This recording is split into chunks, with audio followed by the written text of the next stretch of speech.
Wala ibu-ibu yang dirahmati Allah, alhamdulillah puji syukur kita aturkan kehadirat Allah Subhanahu wa taala yang masih memberikan nikmat kepada kita sehingga kita bisa menghirup nafas di hari ini sampai sore ini. Dan tentu setiap kita punya kondisinya masing-masing, punya masalahnya masing-masing, maka setiap masalah itu tidak boleh kemudian menghancurkan atau melunturkan keimanan kita kepada Allah Subhanahu wa taala. Dan cara agar kemudian kita tetap istiqomah di atas agama ini adalah bermajelis ilmu, karena dengan bermajelis ilmu kita akan makin mengenal agama kita, Rabb kita dan Nabi kita, sehingga harapannya kita istiqomah di jalan ini meskipun mungkin hidup kita dalam kondisi bermasalah.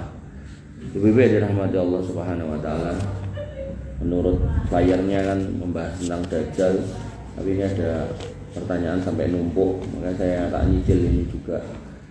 Yang pertama tentang minggu lalu yaitu hukum tepuk tangan. Ini saya ketemu tanya jawab kepada Syekh bin Baz rahimahullah. Beliau adalah ulama Saudi pada zamannya yang menjadi mufti rujukan dunia pada zaman itu. Beliau ditanya ma hukmu at-tasfiq. Tasfiq itu tepuk tangan. Pertanyaannya adalah qad sami'na tahrimakum wa ba'dul ulama bitasfiq minal munasabat. Kami telah mendengar tentang pengharaman dari Anda dan beberapa ulama mengenai tepuk tangan dalam berbagai acara. Walakin al-yaum fit tilfaz, tapi hari ini di televisi wujiha hadas soal Syekh At-Tantawi, maka kami dapati ada pertanyaan yang diajukan kepada Syekh Tantawi, ini mufti Mesir pada zaman itu, di mana beliau berkata, faqala inna tasfiq, sesungguhnya tepuk tangan fi ghairil ibadah, di luar konteks ibadah seperti sholat dan seterusnya, jaizun boleh, walaysa haraman dan tidak haram. Wa yatahaddal ulama, dan beliau menantang ulama ayyatu bidalil, untuk mendatangkan dalil ala tahrimit tasfiq, yang menunjukkan haramnya tepuk tangan, mimma ja'alana fi khilaf, yang membuat kami dalam perselisihan. Narju ijabatakum ala hadza, kami berharap jawaban engkau wahai Syekh bin Baz atas pertanyaan ini. Jadi ini ada kegalauan dari seseorang tentang hukum tepuk tangan dan ditanyakan ke Syekh bin Baz karena ada ulama yang mengatakan boleh. Nah kemudian Syekh bin Baz menjawab. Nah, tadi ulama yang bolehkan mengatakan gak enek dalil yang melarang gitu kan. Nah, Syekh bin Baz menjawab at-tasfiq min sunnatil jahiliyah. Tepuk tangan itu adalah bagian dari sunnah atau kebiasaan orang jahiliyah. Wala yang bagi fi'luhu, dan tidak sepantasnya kita mengerjakannya atau melakukannya, innama indat ta'ajjub wa indat ta'lim yaqulu subhanallah au Allahu akbar. Karena sebaiknya atau sesungguhnya ketika kita takjub atau sedang mengagungkan seseorang, menganggap sesuatu itu baik atau bagus, maka sebaiknya mengucapkan subhanallah atau Allahu akbar. Amma tasfiq, adapun tasfiq fahuwa min sunnatil jahiliyah, itu dari kebiasaan orang-orang jahiliyah.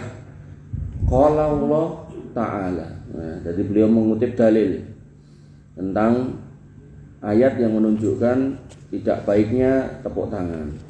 Tadi Syekh Tantawi menantang, sapa sing meh ngaramke didalile kan gitu. Nah, maka Syekh bin Baz menyebutkan Quran surat Al-Anfal ayat 35, wa ma kana sholatuhum indal bait illa muka'au wa tasdiyah. Yang artinya, dan tidaklah ibadah sholat mereka orang-orang musyrik pada waktu itu di Baitul Haram, di depan Ka'bah, itu tidak lain hanya seperti muka'au wa tasbih, kayak orang sing-sot atau tepuk tangan. Artinya ibadah itu harusnya kan mempunyai nilai lebih, tapi Allah anggap ibadah mereka itu mung kayak orang sing-sot atau tepuk tangan, berarti ini sia-sia. Qala ulama at-tafsir, ulama tafsir mengatakan al-muka' as-sofir, muka itu bersiul, as-sofir, wa tasdiyah at-tasfiq, dan tasdiyah itu maknanya adalah tepuk tangan. Hadhihi min sunnatil jahiliyah. Jadi ini kebiasaan orang-orang jahiliyah itu suka tepuk tangan sama singsot. Nah, sehingga ketika kita kembali kepada pertanyaan tadi, Maka Syekh bin Baz menegaskan lagi, yaitu ammar rasul wa ashabahu fakanu indama ya'ti ma ya yu'addimu yaqulun Allahu akbar au subhanallah. Adapun Rasul dan para sahabatnya apabila mereka mendapati hal-hal yang membuat mereka takjub atau menganggap hal itu adalah bagus, maka mereka mengucapkan Allahu akbar atau subhanallah hadzal masyru'. Inilah yang disyariatkan dalam agama ini. Amma tasfiq indama yu'tajibu bihi min khutbatin aw min mau'idatin aw min kalimatin fa hadza kullihi khilafa sunnatillah. Adapun perasaan takjub pada khutbah seseorang atau nasihat seseorang atau kalimat-kalimat yang terucap dari seseorang dengan cara tepuk tangan, maka itu menyelisih sunnah dari Allah Subhanahu wa taala.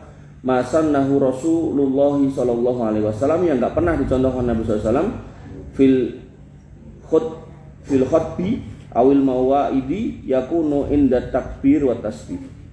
Tapi yang disunahkan oleh beliau adalah ketika khutbah kemudian memberikan mau'idah, yaitu mengucapkan takbir dan tasbih. Wa tasbih main sa'anan nisa fis shalah. Tapi tepuk tangan, tepuk tapi bukan keplok-keplok ya, jadi plok gitu tok. Itu bisa dilakukan wanita pada saat sholat, dan itu pun karena ada kekeliruan dari imamnya.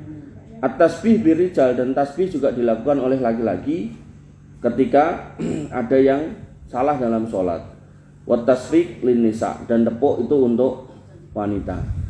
Sehingga ketika tepuk itu harus dilakukan, maka itu pun hanya, kalau sesuai sunnah, hanya waktu mengingatkan imam tentang kesalahannya, dan itu pun hanya untuk wanita.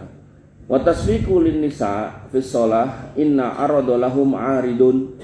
Kemudian menepuk tangan bagi wanita dalam sholat hanya ketika dibutuhkan saja. Artinya kalau jamaah laki-laki di depannya sudah mengucapkan subhanallah, maka wanita juga enggak tepuk tangan juga enggak apa-apa.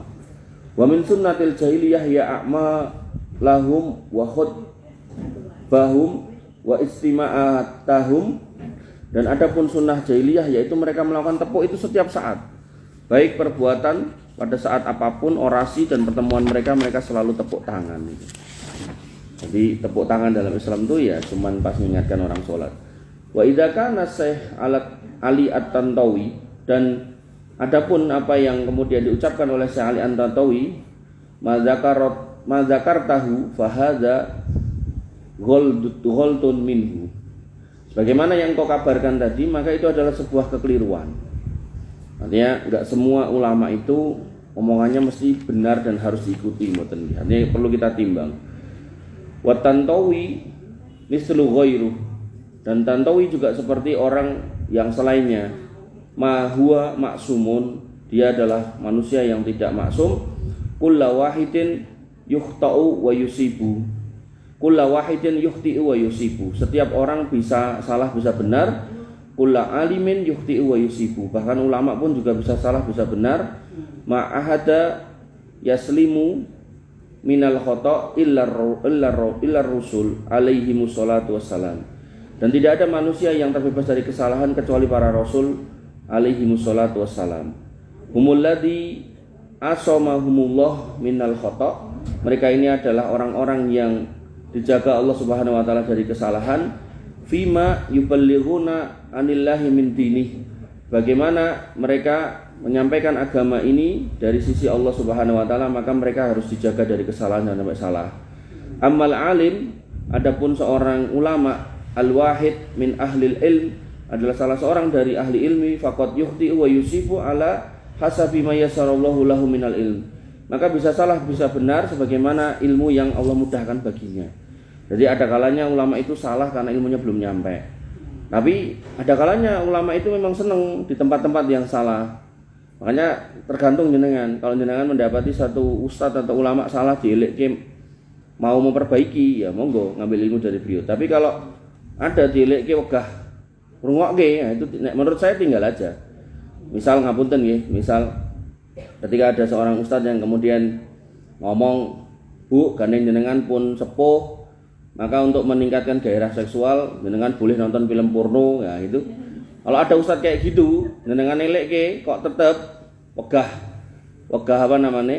berubah, maka sebaiknya itu ditinggalkan ustadz seperti itu. Karena itu jelas-jelas salah. Jadi nggak ada alasan bolehnya seperti itu. Nanti nek itu diiyake, nanti setan akan bisike lah. Berarti nek wis tonton entuk, engko berarti gen iso meningkatkan gairah seksual kepada pasangannya, ijolan pasangan ya entuk gitu. Nah, itu nanti jadi musibah lebih parah lagi. Makanya darul mafasid itu lebih baik dicegah daripada kemudian dibuka pintu-pintu yang seperti itu. Kemudian beliau mengatakan lagi nas'alullah lana walahu al-hidayah wa taufik, dan kami mohon kepada Allah agar Allah senantiasa memberikan hidayah dan taufik. Kemudian al-maksud anna hadha huwal haq, maksudnya ini adalah yang benar. Annat tasfiq min sunnatil jahiliyah, bahwasanya tepuk tangan adalah sunnah jahiliyah. Wa min sunnatil yaum ghairul muslimina aidon, dan hari ini juga bukan dari kebiasaan orang-orang yang beriman juga. Wa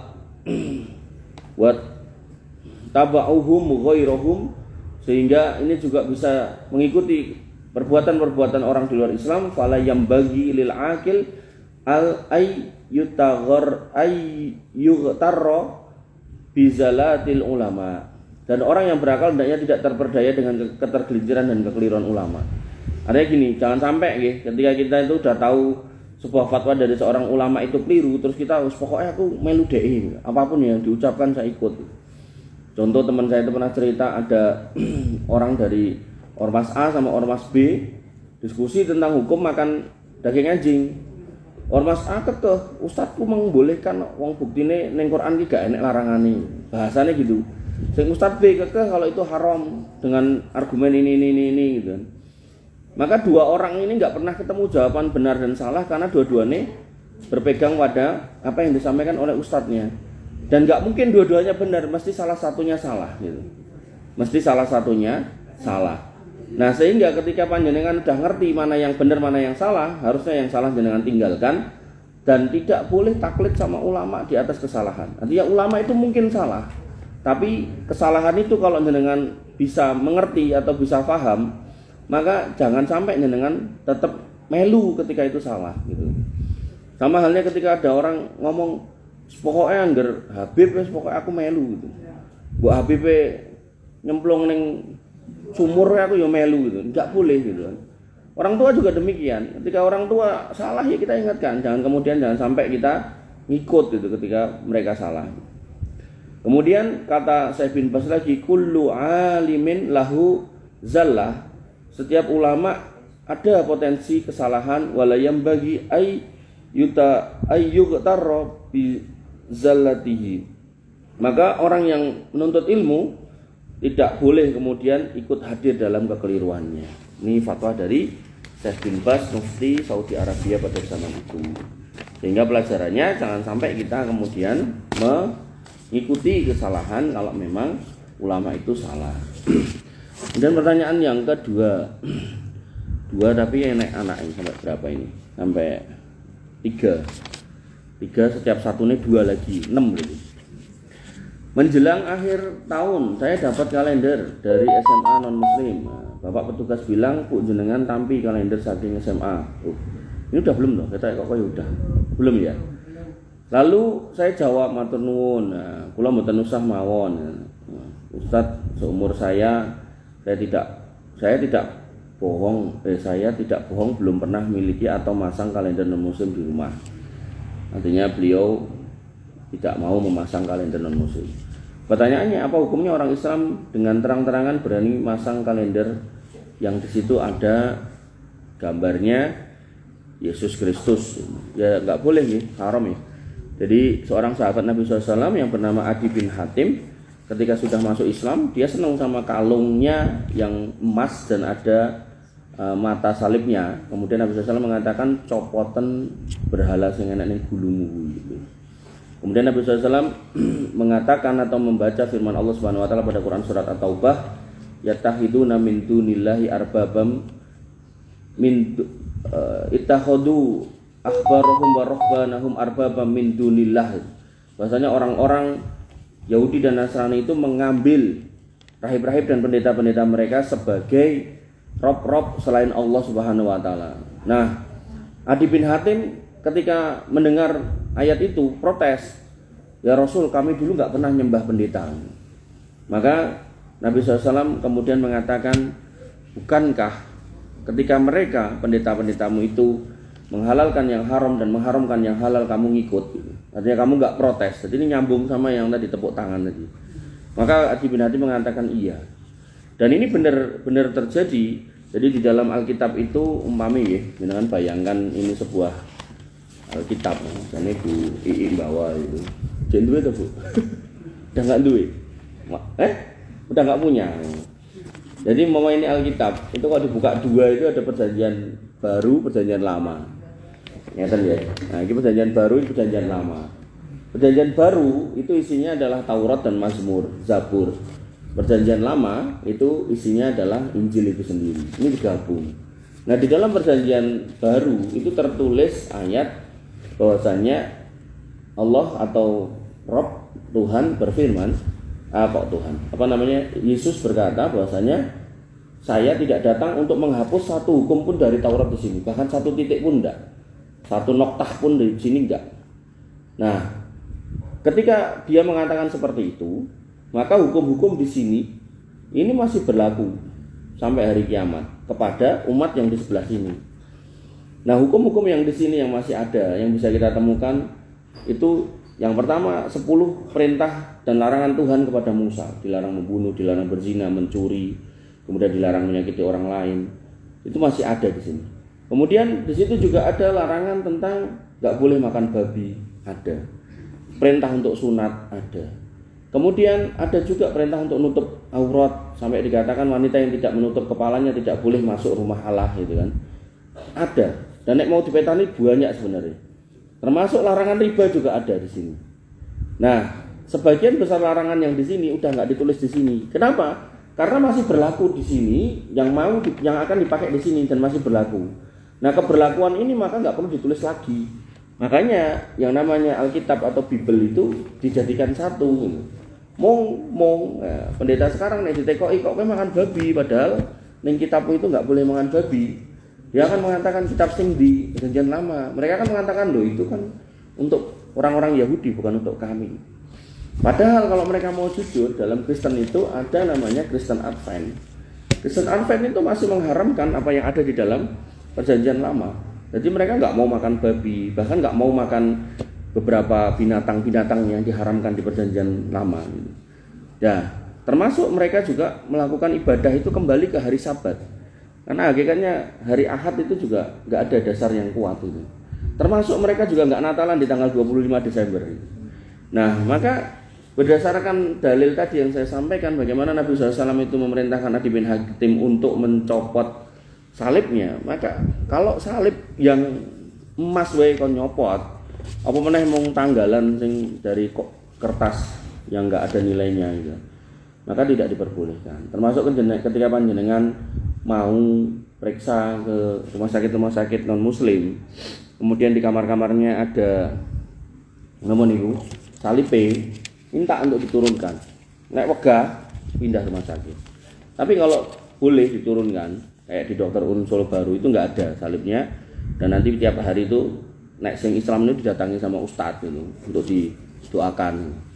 Maka nggak ada masalah untuk urusan seperti itu. Itu kan masih masuk dalam muamalah. Tapi kalau kemudian ada salibnya dan nggak boleh diturunkan, maka ya jenengan harus cari tempat lain. Karena bagaimana kemudian jenengan akan berharap kesembuhan ketika malaikat yang datang dengan usir dengan patung-patung seperti itu. Ibu-ibu yang dirahmati oleh Allah Subhanahu wa taala. Kemudian yang kedua, saya sering dikatakan Bu Eiku fanatik. Sebenarnya apa yang arti fanatik? Fanatik kalau dalam artian berpegang teguh pada agama itu enggak ada masalahnya, malah bagus.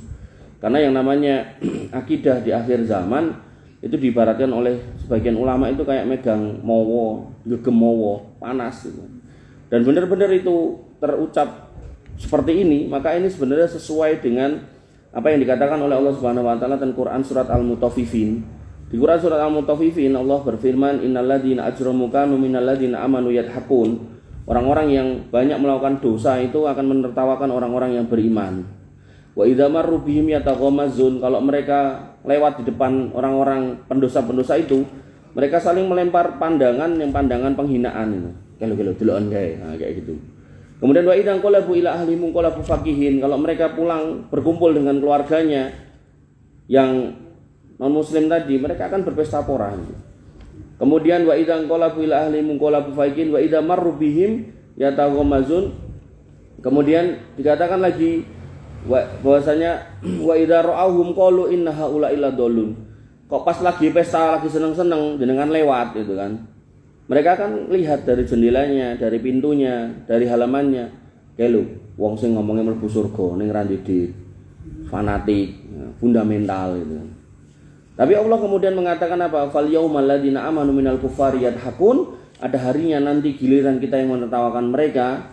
Kapan? Alal araiki, yang turun ketika panjenengan sudah masuk surga dan duduk di atas dipan-dipan tempat duduknya orang-orang di surga. Hal suwibal kufaru makanu yaf'alun, apakah perbuatan orang-orang kafir itu enggak akan kami balas? Kami balas.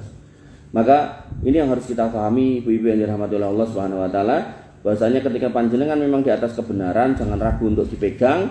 Walaupun orang mengucapkan apapun, ya jenengan sabari mawon, mboten napa-napa. Dan enggak usah kemudian sedih dengan semua ucapan itu, karena memang Allah sudah tegaskan itu di Quran bahwasanya memang jenengan akan menerima ucapan-ucapan seperti itu, dan itu bagian dari konsekuensi dari keimanan. Bibi yang dirahmati oleh Allah Subhanahu wa taala, pertanyaan berikutnya, saya punya teman masa kecil, biarpun beda agama, hubungan saya berdua sangat baik. Dari dulu sudah hampir 35 tahun menjelang Natal, saya selalu diberi kupon ambil sembako di gerejanya atau sekolah cucunya. Kupon saya terima tapi saya berikan orang lain. Selama saya masih mampu bekerja mencari nafkah, itu sudah cukup. Pertanyaannya, apakah setiap pemberian diperbolehkan untuk menolak? Jadi kalau dalam konteks ini ya, maka sudah benar ya, jenengan berikan kepada orang yang lebih membutuhkan. Jadi orang lain di sini harusnya orang yang lebih membutuhkan. Dan ketika kita kemudian menolak yang sifatnya seperti ini, dan faktanya memang benar sampai hari ini beliau menolak, dan sampai hari ini juga dikasih cukup oleh Allah Subhanahu wa taala. Gitu Bu. Gitu. Nah, gitu. Sebaliknya ketika kita kemudian merasa harus mendapat ini, ya, khawatir saya jenengan malah akan kena pada ucapan atau firman Allah Subhanahu wa taala, ana idza doni abdi bi. Aku tuh sesuai prasangka hambaku. Kalau hambaku prasangka aku ora bakal urip nek ora sangka sembako ling kudu njiko ning gereja, ya. Mungkin tak segi urip kita akan ngambil dari gereja terus. Tapi kalau kemudian kita mau berani menolaknya dan kemudian ikhtiar, insya Allah tetap dikai dalan. Dan faktane ngapunten jenengan bertahun-tahun nolak juga bertahun-tahun jenengan enggak kelaparan atau enggak kekurangan. Nah, tapi kalaupun jenengan enggak nolak, jenengan terima, itu bisa jenengan kasihkan kepada orang yang membutuhkan. Orang yang membutuhkan ini harus orang yang masuk dalam kategori darurat. Orang yang benar-benar butuh darurat. Jadi cara ngapunten kerjaan ya ora duwe, arep kerja ya ora iso, gitu-gitu loh. Nah, orang-orang yang darurat itu orang-orang yang benar-benar tidak berdaya secara ekonomi, nah, maka itu jenengan kasih seperti ini boleh. Termasuk panjenengan yang tabungannya pirang-pirang, bungane ribane akeh gitu kan. Nah, itu harus dikeluarkan. Nah, dikeluarkan bukan berarti terus dibuang ning dalan mboten. Jenengan cari tetangga jenengan yang darurat niku boleh. Tetangga-tetangga yang benar-benar butuh, yang benar-benar kontrakane ra iso bayar, beras segelas ora duwe gitu. Nah, itu kasihkan ke mereka enggak apa-apa. Atau mungkin mereka-mereka yang kemudian sakit mau berobat aja nggak mampu, nggak punya gitu kan, nah maka kasihkan ke mereka nggak apa-apa. Barang-barang haram yang nggak boleh untuk kita, boleh untuk mereka, gitu. Termasuk misal ngapun dan jenengan punya garwane jaler tepuk garwane, terus nganggo gelang apa kalung apa cincin emas, itu kan haram gitu kan. Maka ya kalau jenengan mau jual diganti gelang kalung buat jenengan boleh. Tapi nek jenengan mau niru sikap sahabat ketika ada yang pakai cincin, kemudian dikatakan seorang laki-laki enggak boleh pakai cincin seperti itu, dicopot di gua. Terus kata Nabi, mbok jibuken dimanfaati, kata dia, mboten, pokoknya sing pun jenengan larang kula wis ra gelem jibuk. Nah, kalau mau kayak gitu ya boleh dikasihkan aja tetangganya yang tadi itu, yang susah-susah kayak gitu.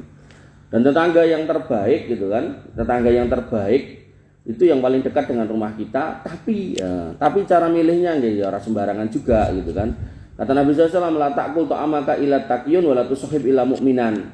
Jangan berteman kecuali dengan orang beriman, dan jangan makan makananmu kecuali orang yang bertakwa. Jadi di antara tetangga jenengan pilih yang paling dekat, yang paling takwa. Sinten? Ya tangga sing barengan makan di masjid lho gitu. Atau tangga yang barengan pengajian, atau tangga yang kemudian bareng-bareng qiraah, tilawah dan seterusnya. Ngoten. Sing paling cedhak omahku wonge ra salat iki, ya ora usah lewati meneh sebelah gitu kan. Barangkali sebelah kacek rong omah wong salat ning ra duwe, nah itu yang diutamakan. Jadi enggak selalu yang deket banget, enggak harus gitu kan. Nggih, ngoten nggih. Kemudian pertanyaan selanjutnya, apakah setiap pemberian tadi boleh menolak? Ya boleh aja kalau mau tolak. Tapi kalau jenengan ambil kasihkan orang yang tidak mampu enggak apa. Ning niku wau perlu diweling gitu. Pokoknya kowe tetep kudu Islam lho. Kuatire mengko terus pindah agama bar Indomie. Yang kedua, selama 35 tahun saya berbohong. Apa sebaiknya saya jujur? Mohon solusinya. Ini enggak bohong ya kalau menurut saya. Jadi menerima itu kan enggak harus mengambil. Jadi menerima itu enggak harus kemudian kita yang mengambil ya. Kecuali jenengan yo tak tampa kok tak jikuke nek ada bahasa gitu jenengan bohong berarti. Tapi nek yo wis marto nuwun misalnya ngoten. Ya udah. Kan kita enggak belum tentu kita yang ngambil, orang lain gitu kan. Nah, tapi nek jenengan kuatir pengen nek sing jikuk tanggane pindah agama, nah jenengan yang ngambil kan kekke tanggane. Jadi dikekne dalam bentuk barang bukan kupon. Kuatire kok nek kupon ten niku diceramahi ya pindah agama malah jenengan dadi wasilahe malah repot nih. Jenengan nanggung dosane. Kemudian pertanyaan yang ketiga, waktu di mana ini? Waktu di bazar, ini kita harus tahu dibahas. Saya tanya berapa harga Al-Quran, 100.000 jawab penjualnya. Saya tawar 80 ya Pak. Si penjual itu bilang, Bu, kalau beli Quran jangan ditawar, tidak boleh dan dilarang. Lalu saya minta maaf dan pergi, tidak jadi beli Quran. Ustaz, baru berjalan 20 meter saya lihat Quran yang tadi sama harganya berapa Pak? Saya tanya ke penjualnya, dia ngomong 70.000. Kemudian dalam perjalanan pulang saya dipanggil penjual yang pertama, jadi setelah dibeli 70.000. Kemudian yang pertama tadi disuruh ambil, enggak Bu, 80.000 boleh gitu kan. Maka saya pun menjawab, maaf Pak, saya sudah dapat dan ini Al-Qur'annya. Kemudian Bapak itu cemberut sambil garuk-garuk kepalanya. Pertanyaannya, benarkah yang dikatakan penjual tadi dalam beli Quran tidak boleh ditawar? Mboten nggih, tetap boleh ditawar nggih. Jadi seorang pembeli itu boleh memiliki khiyar. Khiyar itu keadaan di mana bisa memilih jadi beli atau enggak, termasuk nawar. Soalnya cucu saya baru Iqra 5 insya Allah setelah lulus nanti akan ada rezeki saya hadiahi Al-Qur'an. Itu kok kena tinggal ngasih kan. Yeah. Jadi boleh ya, jadi jangan jual beli apapun itu boleh menawar. Dan kadangnya lucu ya. Dia itu dodolan yang pengajian tapi nggawe kata-kata yang di pengajian itu belum tentu diucapkan kayak gitu. Kan itu mencoreng pengajiannya ini kan. Kalau ini pengajian MTA kan mencoreng pengajian MTA, masa melu ngaji dodolan tapi malah dodolannya enggak syar'i gitu. Oke, kemudian pertanyaan berikutnya. Ahad pagi 27 Oktober. Berarti dereng suwe. Sebagian ibu-ibu kajian Dahlia loh, mungkin nih berarti. Termasuk saya pribadi menghadiri pengajian di Masjid Al-Hidayah. Ustadz sempat menyinggung ada 7 golongan yang dinaungi di bawah naungan Allah, dan Ustadz baru menyebutkan 1 golongan dan itu pun saya kurang paham. Senin 28 Oktober pagi saya mendengarkan kajian lewat radio Mentari. Saya senang dan sangat bersyukur sebab 7 golongan yang tadi disebutkan saya dapatkan di situ. Yang pertama, hati yang gandrung di masjid, orang yang bersedekah dengan sembunyi-sembunyi. Yang ketiga, pemuda yang berani menolak ajakan berbuat zina dari putri bangsawan yang kaya raya. Yang keempat, orang yang berzikir hingga bercucuran air matanya. Karena saya tinggal ke belakang, tadi tinggal di belakang dan agak lama mana. Saya tidak dapat lanjutan dari yang 7, berarti kurang 5, 6, 7. Apa yang dimaksud gandrung di masjid itu? Jadi gandrung di masjid ini kalau bahasa hadisnya warajulun qalbuhu mu'allaqatun bil masajid, yaitu orang yang hatinya cemendel ning masjid.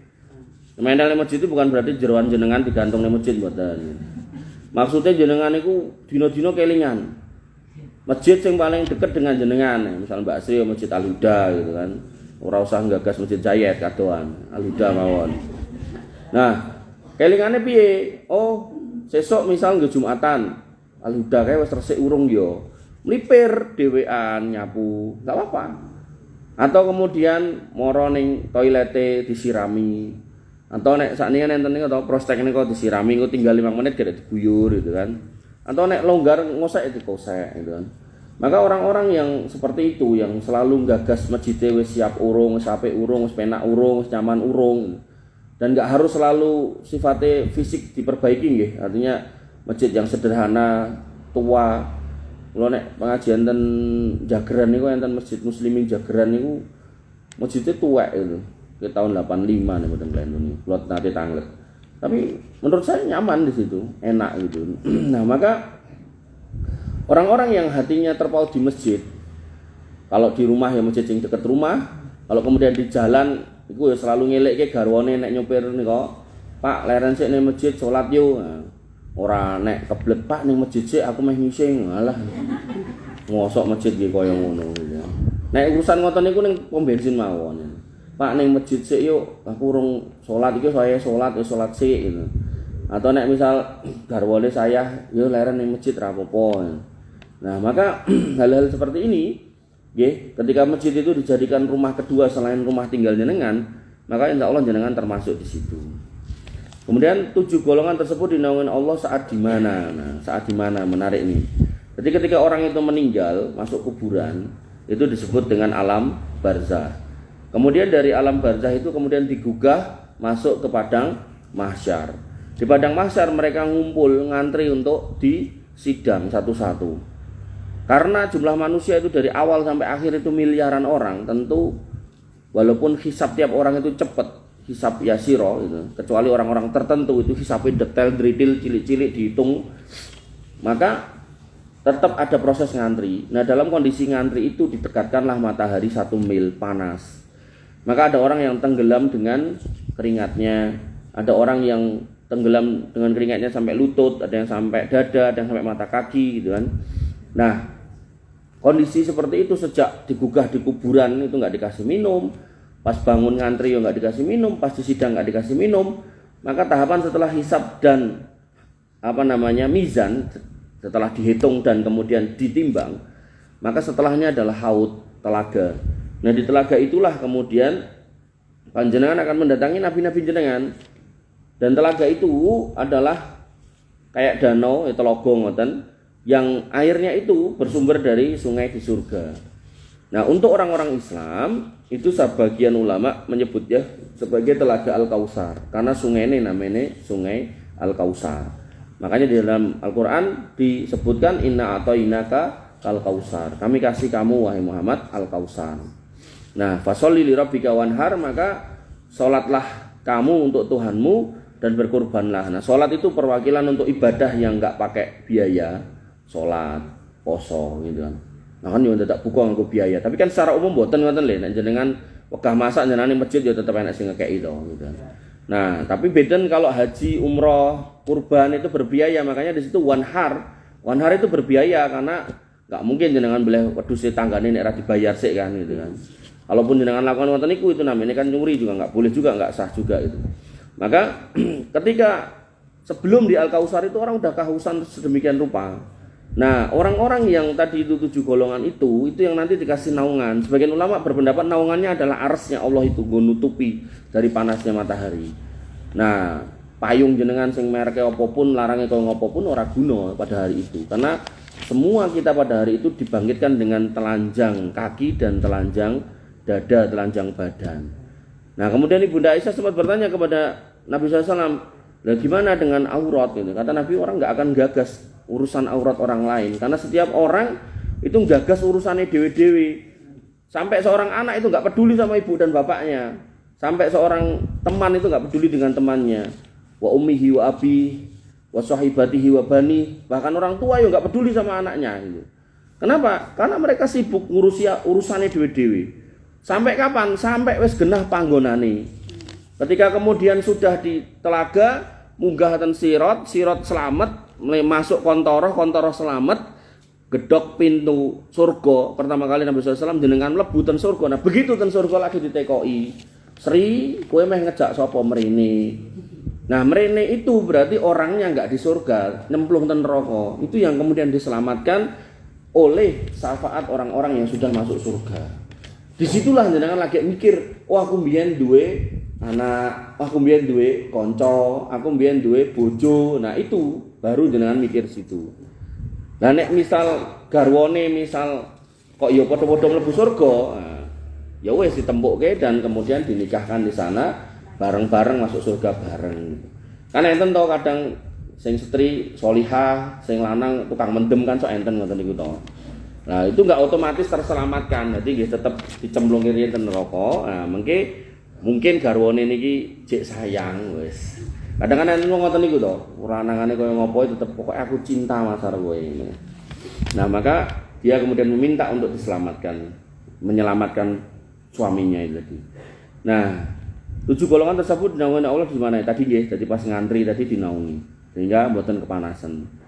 Nek jenengan ngrasake sakniki misal panas wonten jenengan butuh payung. Nika somben niku tambah panas. Makanya jenengan nek menghayati hadis niku jenengan akan berusaha satu di antara 7, syukur-syukur iso pitu-pitune gitu kan. Tapi nek enggak bisa ya berusaha satu di antara 7 lah gitu. Nah, kemudian mohon dijelaskan yang nomor 5 sampai 7. Nah, iki. Pertama al-imamu adil. Nah, imam yang adil. Dan imam yang adil ini bukan berarti terus kudu jadi presiden boten. Wal mar'atu ra'iyatun fi mali ahlihi. Dan seorang wanita itu adalah pemimpin di rumah keluarganya. Tegese napa jenengan nek dados garwa, dados ibu, nggih sing tanggung jawab urusan rumah tangga nggih jenengan. Setelah suaminya itu mencari nafkah diserahke jenengan, jenengan sing tugas noto. Kok anake nganti kecemplung sumur, mungkin jenengan sing ditekoki, kok anake nganti ketabrak motor, kok anake nganti ra sekolah, mungkin jenengan sing ditekoki gitu kan. Nah, itu bagian dari imam yang adil. Jadi sesuai porsinya masing-masing. Enggak harus kemudian berarti nek ngene iki aku sebagai wong wedok kudu dadi presiden kaya buke sing dadi presiden kae. Mboten.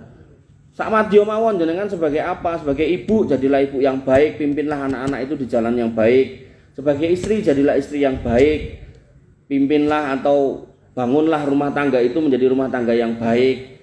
Atau nek kepepetnya sebagai bendahara masjid, yo amanahlah dalam memegang harta itu.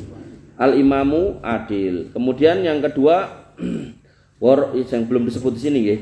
Warajulun tahabba fillah istama alaihi wa yatafarraqu alaihi. Yaitu 2 orang yang kemudian saling mencintai karena Allah, bertemu dan berpisah karena Allah. Jadi nek misal tadi jenengan bisa berteman baik dengan orang non muslim selama 35 tahun, maka jenengan harus lebih bisa berteman baik dengan orang Islam. Orang Islam sing piye? Niki kanca-kancane niki. Oh iki aku kenal kae ning Dahlia gitu kan, misal, atau kenal ning Al Huda. Monggo. Itu jenengan eling-eling, jenengan uri-uri, pokoke kowe koncoku. Nek ana apa-apa aja lali sambat ning aku, engko tak ewangi laketan donga tok gitu. Mboten apa-apa. Dan memang harus seperti itu seorang yang beriman. Nah, kemudian pun pinten niku kurang 5, 6, 7, kurang 1. Ini nek ra urut terus bingung kula. Orang yang bersedekah udah, menolak udah, berzikir udah. Sitoke lali. Lali Bu sitoke. Nek ditembak ngene iki lali. Kali ya, saya mau kula tambahi kalih.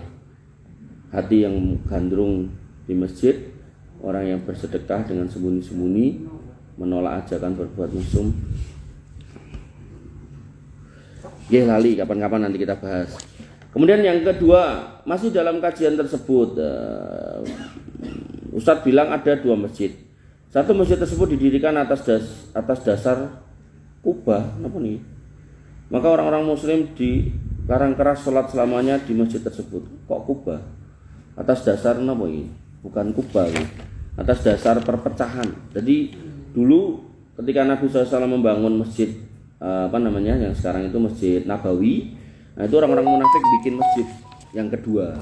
Itu yang disebut Masjid Diror. Jadi mereka pengen memecah kaum muslimin. Makanya kemudian masjid itu malah justru suruh bakar sama Allah Subhanahu wa taala. Nah, sehingga ngapunten nggih, harusnya ketika masjid itu masih mampu nampung ibarat kados sing kula ngertos men atau bah ngoten. Niku nek salat kan dereng nganti kebak gitu kan, dereng nganti luber-luber ning dalan gitu kan. Kok terus RT sebelah bangun masjid, nah itu bisa masuk dalam kategori seperti itu. Artinya kalau kemudian masjid jenengan aja belum full kapasitasnya, maka sebaiknya jangan sampai ada pembangunan masjid berikutnya.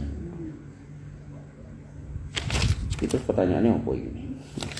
Kemudian yang kedua, masjid didirikan atas dasar takwa kepada Allah Subhanahu wa taala dan hanya mencari keridhaannya, maka masjid tersebut diperuntukkan sholat untuk semua orang Islam walaupun beda pendapat. Pertanyaannya, apa arti dari Kuba? Kok Kuba ya?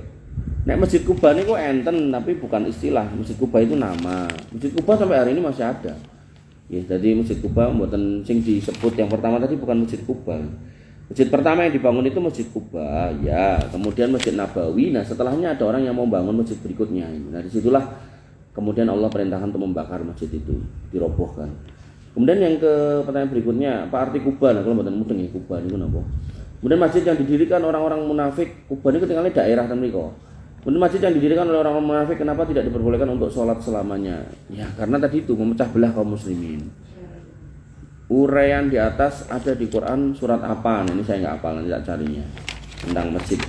Nek surat apa, ayat berapa saya nggak hafal. Intinya ini memang ada nih. Artinya kalau jenengan di dekat rumah jenengan ada masjid, diramaikan di situ. Jangan sampai peh sugih, peh duwe, terus piye carane gawe masjid anyar. Dan itu musibah ya, di sebagian tempat itu berlomba-lomba pengen gawe istana ning surga, tapi dia memecah belah kaum muslimin. Itu musibah. Makanya kula secara pribadi itu enggak terlalu minat gitu. Ngewer-ewer proposal pembangunan masjid baru ketika di tempat satu kampung itu udah ada masjid, dan masjid di kampung itu pun masih longgar. Bahkan masjid itu masih mungkin untuk ditingkat gitu loh. Karena sekarang kan ilmu teknik itu kan sudah sedemikian rupa bisa meningkat masjid gitu loh. Maka kalau sampai dibangun itu eman itu. Kayak saya kalau hari Sabtu gini itu tadi pada subuh ada di salah satu masjid di di Sukoharjo, tapi Sukoharjo Etan sana, Triagan. Itu subuh sama habis isya 2 kali saya di situ. Itu masjidnya gede dan jamaahnya kebak, tapi baru lantai 1. Lantai 1 dan lantai 2 ini kosong gitu. Artinya kalau sampai warga situ gawe, nah itu menurut saya itu keliru gitu. Harusnya ya sampai kebak dulu, sampai luber-luber benar-benar orang amot lah silakan gitu kan. Makanya zaman dulu Jumatan itu tidak boleh dilakukan kecuali di masjid jami gitu. Tes. Jadi zaman dulu itu Jumatan nggak boleh dilakukan kecuali di masjid jami. Nah, masjid jami itu masjid besar yang ada di tengah ibu kota provinsi. Makanya orang-orang dari kampung itu mangkat ke situ. Nah, naik masjid kampung itu boleh buat 5 waktu, tapi Jumatannya harus ke masjid jami. Zaman dulu waktu khalifah-khalifah yang awal-awal kekhilafahan Abbasiyah, Umayyah dan seterusnya itu kayak gitu. Sampai mereka nyebrangi laut, kemudian masuk ke ke kota-kota yang ada di ibu kota gitu. Zaman dulu. Dengan seiring berjalannya waktu gitu kan, hampir tiap kampung duwe masjid. Bahkan di beberapa kampung itu tiap RT duwe masjid. Parah lagi enten masjid niku ning gang mboten saged dileboni mobil papasan. Mobil satu bisa, ning nek ada yang dari ujungnya itu dadak mundur. Itu menamakan diri ini masjid jami, nah, itu keliru gitu kan. Harusnya ya itu disebut masjid biasa aja, nggak usah masjid jami. Dan menamakan masjid kecil dengan musola niku nggih klintu. Karena musola niku nek secara bahasa Arab itu tempat sholat id, tanah lapang ombo ngoten niku lho. Jadi bukan masjid cilik gitu. Sak cilik-cilike ya niku tetap masjid gitu kan. Ngoten bukan musola itu. Bapak Ibu yang dirahmati oleh Allah Subhanahu wa taala. Nggih, monggo, ada yang mau nanya. Hisab. Itu yang saya tanyakan, kalau kita mungkin kalau misal kita sudah bisa ngerem jangan sampai.